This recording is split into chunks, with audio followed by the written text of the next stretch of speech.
বিশ্বাস যে এই ধরনের মানুষকে রিকগনাইজ করার জন্য যেগুলা মিশন এবং ভিশন, আমার একটা বিশ্বাস আপনারা অল্প দিনের মধ্যেই হয়তো এইভাবে চলতে থাকলে আপনারা বাংলাদেশের অর্থনৈতিক মুক্তিযোদ্ধা হিসাবে বিবেচিত হবেন, এটা আমার একটা বিশ্বাস।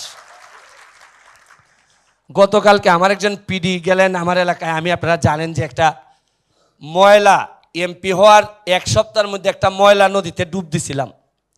তো অনেকেই বলছেন যে এমপি হয়ে তুমি ময়লা নদীতে ডুব দিলা কেন? কারণ বিডি ক্লিন গেছে আমার এলাকার ময়লা পরিষ্কার করতে সারা দেশ থেকে। তো প্রায় 600-650 ছেলে ময়লা পরিষ্কার করতেছে, কিন্তু গিয়ে দেখি কি আমার এলাকার ছেলেরা কেউ ময়লাতে নামে না, এরা ভিডিও করে। তা আমি চিন্তা করলাম যে সারা দেশ থেকে 650 লোকজন গেছে, গিয়ে বলবে যে ব্যারিস্টার সুমনের এলাকার মানুষ এরম কেন? তখন চিন্তা করলাম যে এমপি নিজে যদি এই আগুনে ঝাঁপ দেয় অথবা ময়লায় ঝাঁপ